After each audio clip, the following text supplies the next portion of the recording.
ఇంకా ఇంత నీచంగా జనాలు బ్లాక్మెయిల్ చేస్తుందంటే ఇంక మనం ఏం చెప్పాలి సార్? వీటన్నిటిని నేనేమంటానంటే ఇక్కడ డ్రగ్స్ కోణం ఉంది, డ్రగ్ బాధితురాలే ఉంది, ఎలా కన్జ్యూమ్ చేస్తున్నారు, ఎలా అమ్ముతున్నారు, ఎలా ఎక్కడి నుంచి తీసుకొస్తున్నారు, ఎంటైర్ వ్యవహారం అంతా ఆవిడ దగ్గర ఇన్ఫో ఉంది. ఇదంతా ఆ డ్రగ్స్ విభాగానికి సంబంధించి పర్టికులర్గా సందీప్ శాండిలే గారి లాంటి ద్వారా వెళ్తే మీరు ఆటోమేటిక్గా రేవంత్ రెడ్డి గారికి చెప్పినట్టే. సో ప్రభుత్వం కూడా దానికోసం ఎదురు చూస్తోంది. ఖచ్చితంగా సార్, ఖచ్చితంగా. డ్రగ్స్ అమ్ముతున్న వాళ్ళ సమాచారం ఏమని చెప్తోంది. అలా వచ్చిన సమాచారంతోనే ఈరోజు పబ్బుల మీద రేవు పార్టీల్లో డ్రగ్స్ను పట్టుకుంటూ ఉన్నారు చాలామందిని. ఈ ప్రభుత్వం, కాంగ్రెస్ ప్రభుత్వం వచ్చిన తర్వాత ఎంతోమంది డ్రగ్ పేడ్లర్స్ని ఈరోజు అరెస్టులు చేశారు. ఈరోజు డ్రగ్స్ వినియోగించాలంటే భయం తీసుకొచ్చారు. కానీ బెయిల్ మీద బయటకు వచ్చిన తర్వాత వీళ్ళు ఇలాంటి మళ్ళీ దారుణం చేస్తుంటే చూస్తూ ఊరుకోకూడదు సార్. అదే జరుగుతుంది. అదే కదా ఓపెన్గా ఇప్పుడు ఇంతమంది చెప్పారు. ఏమో రేపొద్దు ఈ కేసును మళ్ళీ సీరియస్గా తీసుకోవచ్చు, ఎందుకు తీసుకోకూడదు, తీసుకుంటారు. సో అల్టిమేట్గా ఫైనల్గా ఒక్క మాట చెప్పండి శేఖర్ భాష గారు, ఈ పోరాటం ఎంతవరకు వెళ్ళబోతోంది, ఏం జరగబోతోంది సార్?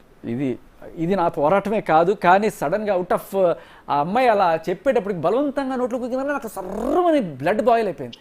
సో ఇంకా అంటే సైడ్ లైన్ అయినా సరే దీనికన్నా ఇది పెద్దది అనిపించింది నాకు.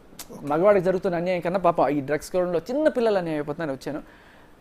నేను చేశాను సార్. ఇంకా I think legal action will take its course. And media కూడా సెన్సిబుల్గా ఇలా చేస్తే ఈ డ్రగ్స్ బార్ నుంచి చిన్న పిల్లల మైండ్ బయటకు వచ్చు. అండ్ ఫైనల్గా ఒక్క మాట సార్, మీరు ఇప్పటిదాకా మనం సోషల్ కోసం మాట్లాడాం, మన ఇద్దరం కొంచెం షర్ట్లు చించుకొని కొట్టుకుంటే కనీసం అదైనా కొంచెం టీఆర్పీల కోసం అట్టండి ఏమైనా చేద్దాం అట్లీస్ట్.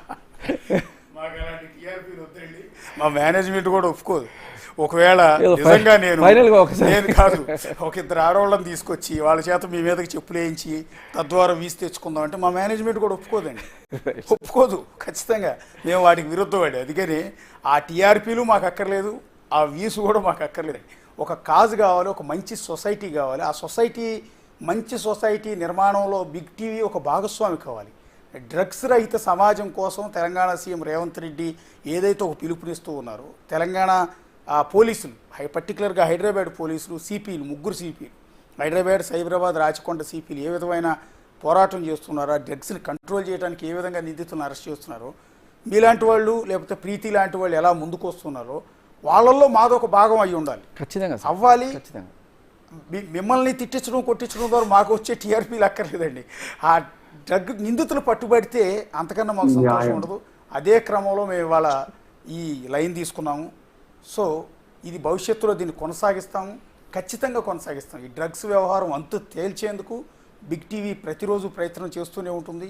సో మేము చేసేది అంత ప్రభావం ఉంటుందో లేదో మాకు తెలియదు, కానీ శేఖర్ భాష లాంటి వాళ్ళు ఈ పోరాటం చేస్తున్నారు, ప్రీతి లాంటి వాళ్ళు, వాళ్ళకు అండగా మాత్రం ఖచ్చితంగా బిగ్ టీవీ ఉంటుంది. సో ఇది టోటల్గా ప్రేమ, సినిమా, డ్రగ్స్ ఇవాళ మేము పెట్టిన టైటిల్.